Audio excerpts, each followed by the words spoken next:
Hello students, welcome to my class. Today we are going to study about the failure of wave theory of photoelectric effect. इस video में हम wave theory जो failure है photoelectric effect को explain करने में उसके विषय में पढ़ेंगे।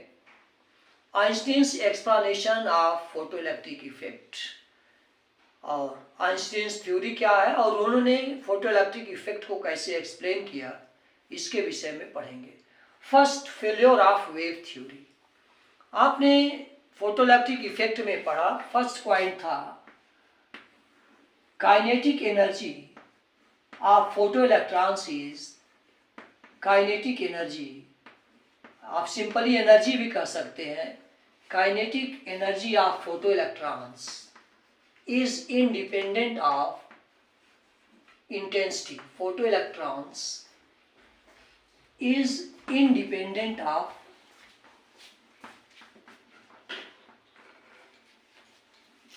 intensity. इस पॉइंट को हम आपको समझाते हैं, रीजनेबल तरीके से एक एक लाइन आपको एक्सप्लेन करते हैं। इंटेंसिटी का मतलब आप समझिए, इंटेंसिटी का मतलब increase in energy per unit area per unit time. Intensity increase करने का मतलब होता है कि आप वेव की एनर्जी को आप इंक्रीज कर रहे हो। तो वेव थ्योरी क्या होती है आप जानते हो। Wave is a disturbance, wave is a disturbance which proceeds in medium without transference of material medium. They transfer their energy to neighboring wave front या neighboring particles.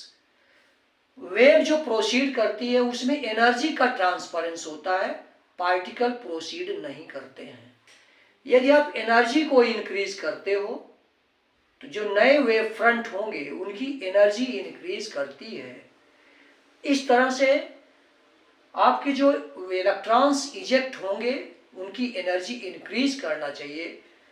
इंटेंसिटी बढ़ाने पर एनर्जी इलेक्ट्रॉन्स की इंक्रीज करनी चाहिए, intensity कम पड़ने पर electron की energy कम होनी चाहिए। वेव थ्योरी के according energy of photo electrons should depends on intensity, but it can be not explain by wave theory.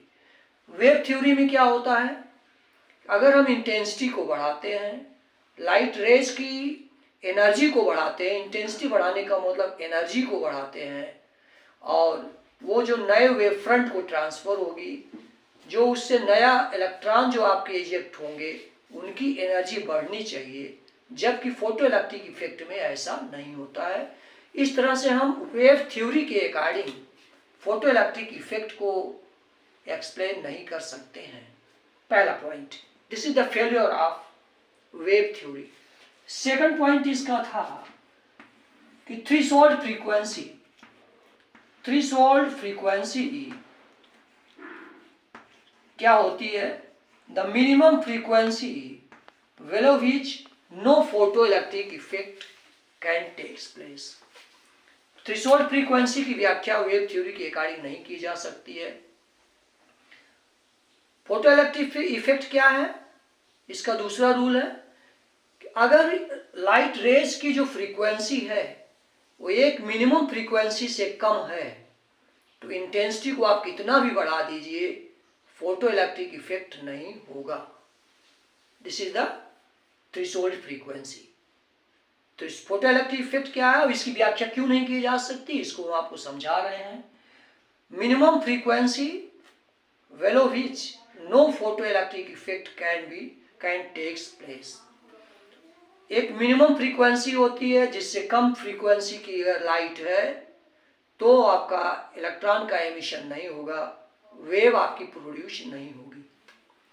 जबकि वेव थ्योरी क्या कहती है, अगर आप कोई भी इंटेंसिटी की लाइट आप डालते हो, आप कोई भी एनर्जी को आप बढ़ाते हो तो इलेक्ट्रॉन का एमिशन होना चाहिए।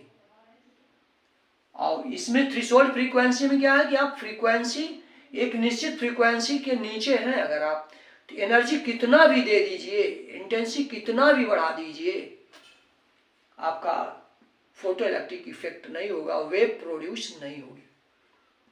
फोटो इलेक्ट्रिक इफेक्ट में आपको हम बार बार समझा रहे हैं कि एक निश्चित फ्रीक्वेंसी से कम की फ्रीक्वेंसी अगर है लाइट की, तो आप एनर्जी कितना भी बढ़ा दीजिए, फोटो इलेक्ट्रिक इफेक्ट नहीं होगा। जबकि वेव थ्योरी क्या कहती है, अगर आप एनर्जी बढ़ाते हो तो नए वेव फ्रंट को ट्रांसफर होती है, और नया वेव फ्रंट ट्रांसफर होगी तो वेव प्रोड्यूस होनी चाहिए, यानी इलेक्ट्रॉन का एमिशन होना चाहिए। इसको भी ये वेव थ्योरी के अकॉर्डिंग हम एक्सप्लेन नहीं कर सकते हैं। तीसरा इनका था टाइम लैग। टाइम लैग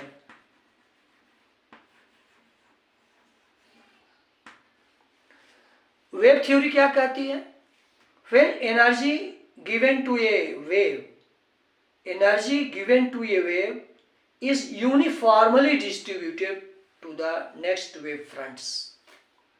जो भी एनर्जी आप देते हैं, जो भी इंटेंसिटी बढ़ाते हैं, इंटेंसिटी का मतलब एनर्जी ही है, वो नए वेव फ्रंट्स में एक समान रूप से डिस्ट्रीब्यूट हो जाती है। जितने भी नेक्स्ट वेव फ्रंट होंगे उन सब में वो समान रूप से डिस्ट्रीब्यूट हो जाती है, जिसमें टाइम लगता है।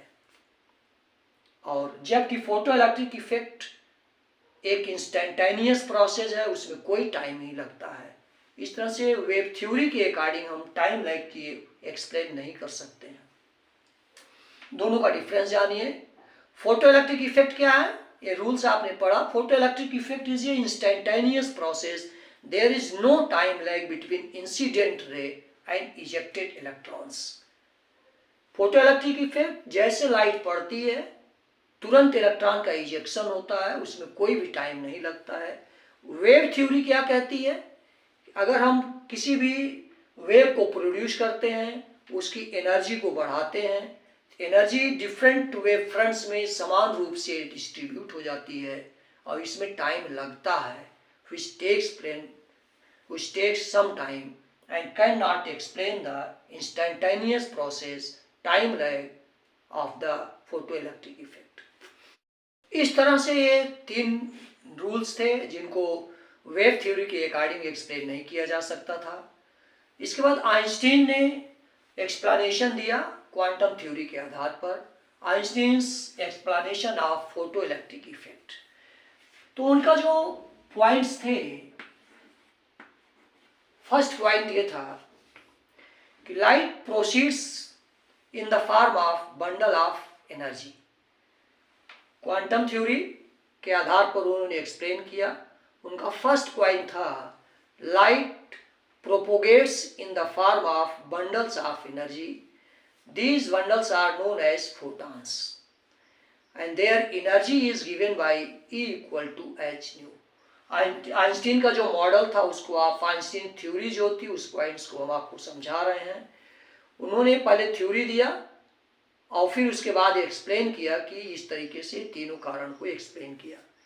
First point, light propagates in the form of bundles of energy known as photons। Light propagates in the form of bundles of energy known as photons। In points को आप ध्यान से समझिए, known as photons, and their energy is given by E equal to h nu, where h is Planck constant and nu is frequency। First point इनका था light propagates in the form of bundles of energy and these are known as photons। These bundles are known as photons और उनकी energy को इस तरह से हम दिखाते हैं E equal to h nu, where h is Planck constant and nu is energy। where h is Planck constant and nu is frequency।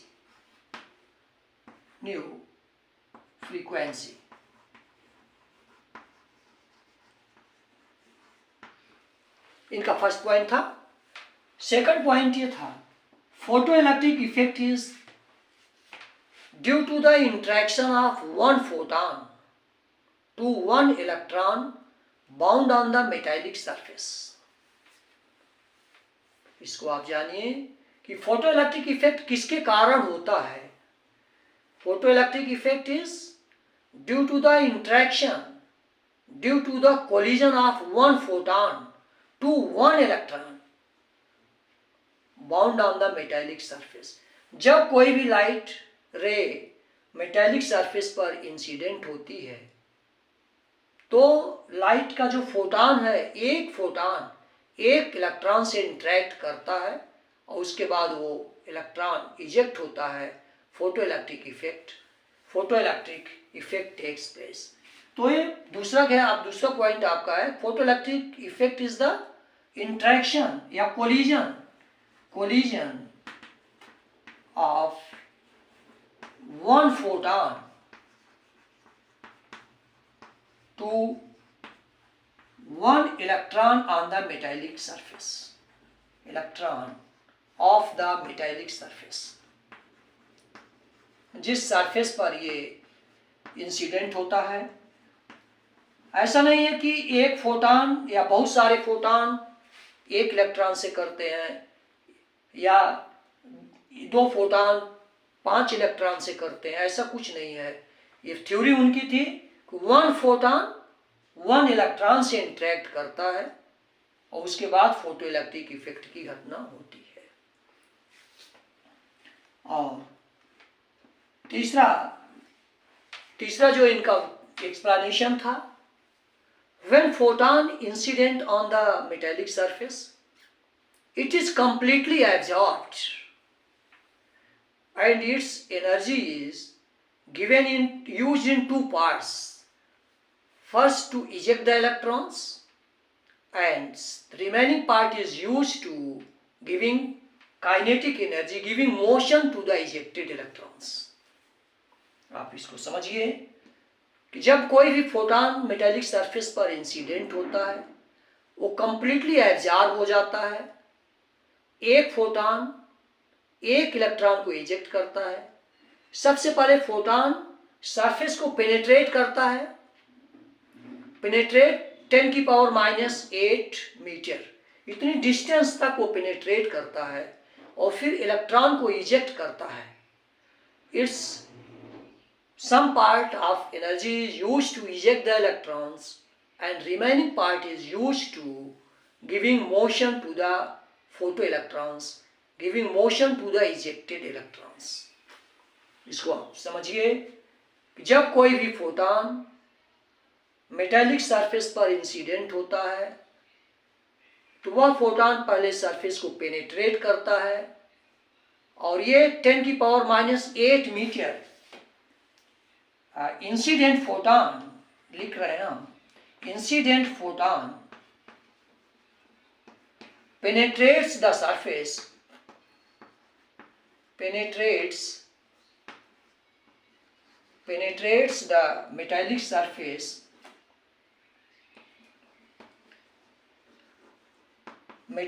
surface to a distance of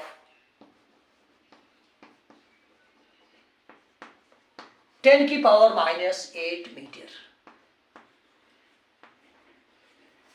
जब भी कोई भी फोटॉन इंसिडेंट होता है वो सरफेस को penetrate करता है, 10⁻⁸ मीटर तक पेनिट्रेट करता है। उसकी एनर्जी का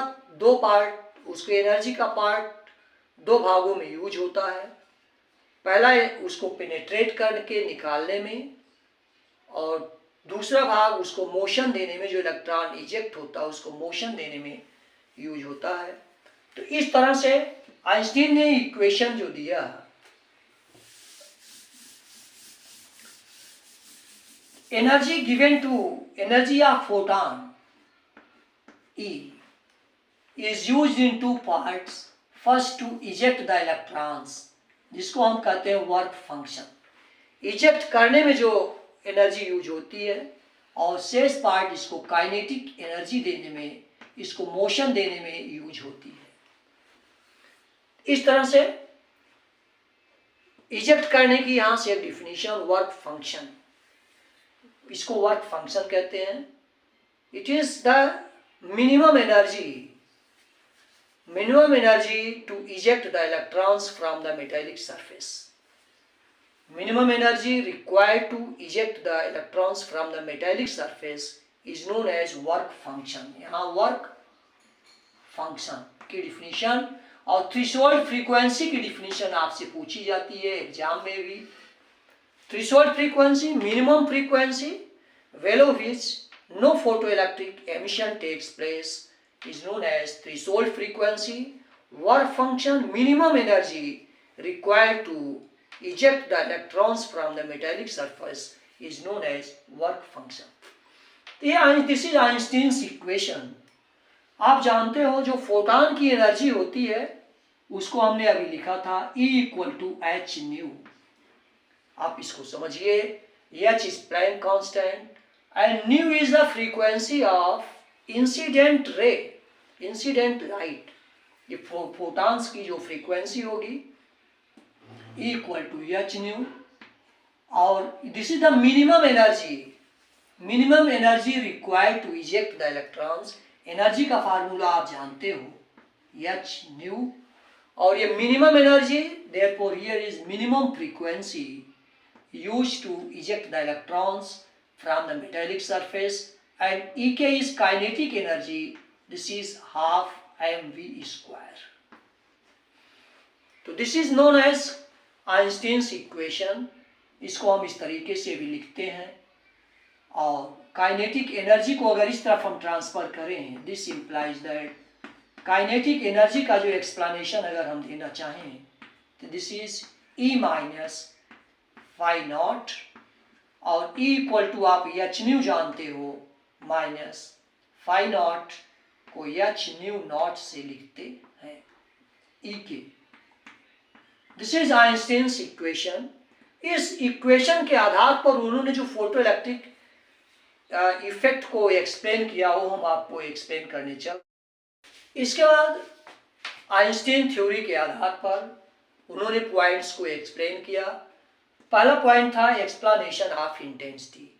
आप जानते हो फोटो इलेक्ट्रिक इफेक्ट में kinetic energy of photo electrons is independent of intensity. ये पॉइंट था, kinetic energy of photo electrons is independent, photo electrons is independent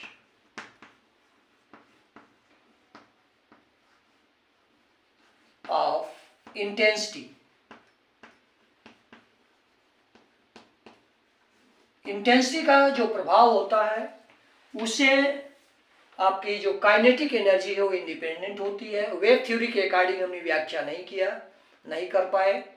Einstein का एक्सप्लेनेशन क्या था? If we increase intensity, we increase the energy of light, we increase the number of photons.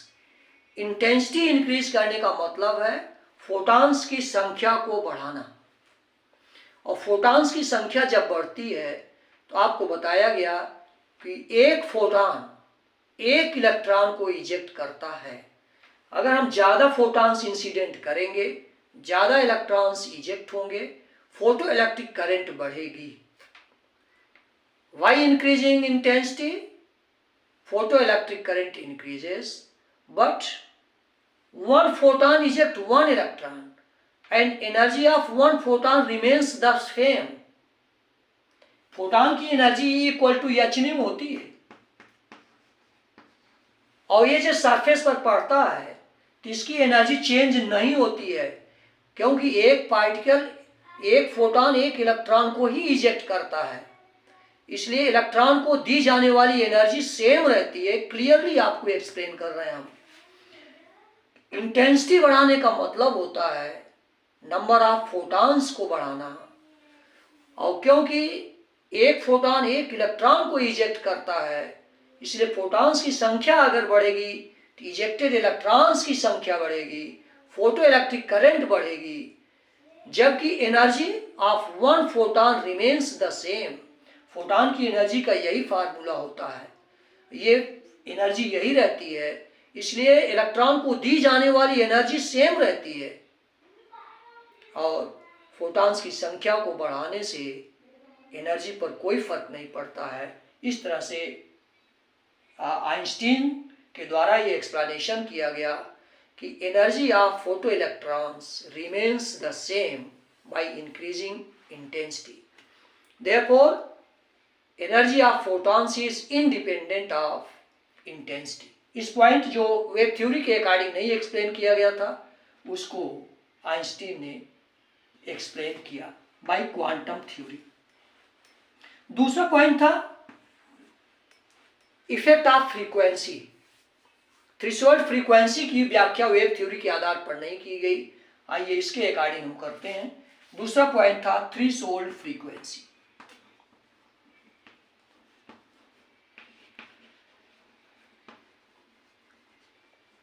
Threshold frequency का मतलब था below a minimum frequency no photo electric effect takes place.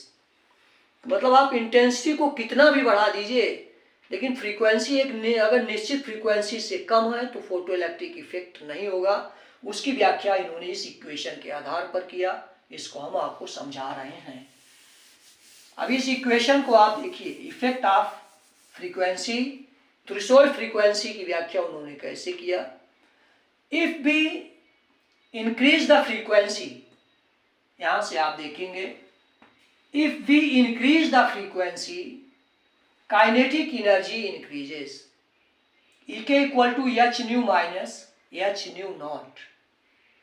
अगर हम frequency को बढ़ाते हैं तो काइनेटिक एनर्जी बढ़ती है, लेकिन अगर ये फ्रीक्वेंसी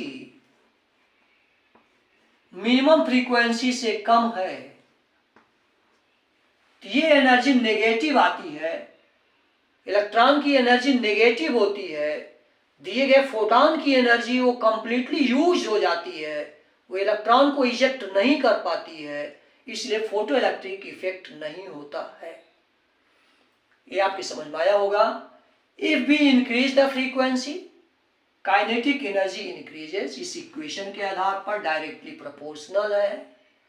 लेकिन अगर ये फ्रीक्वेंसी इस फ्रीक्वेंसी से कम है, एच कॉमन ले लीजिए, तो new minus new not, if new is less than new not, इस तरह से काइनेटिक एनर्जी नेगेटिव आती है, यानी इलेक्ट्रॉन्स को कोई मोशन नहीं मिल पाता है।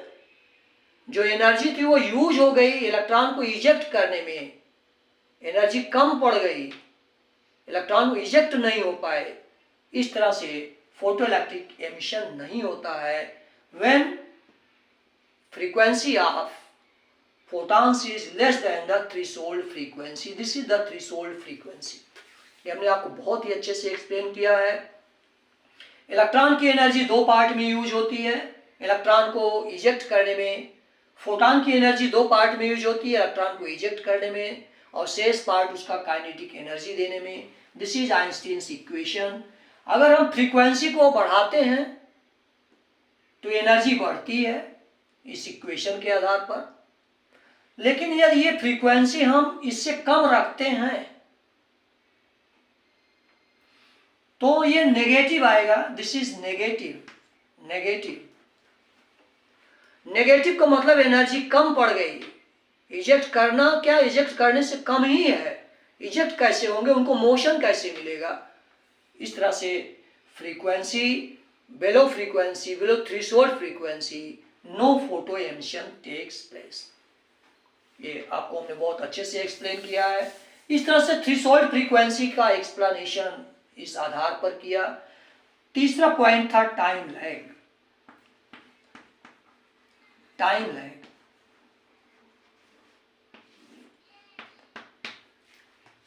जब फोटॉन इंसिडेंट होता है, when ray of light incident on the metallic surface, photon transfers their energy to electrons. Photons transfer their energy, total energy to electrons, and electrons are ejected and there is no time lag between the ejected electrons and incident photons. There is no time lag between the incident photon and ejected electrons.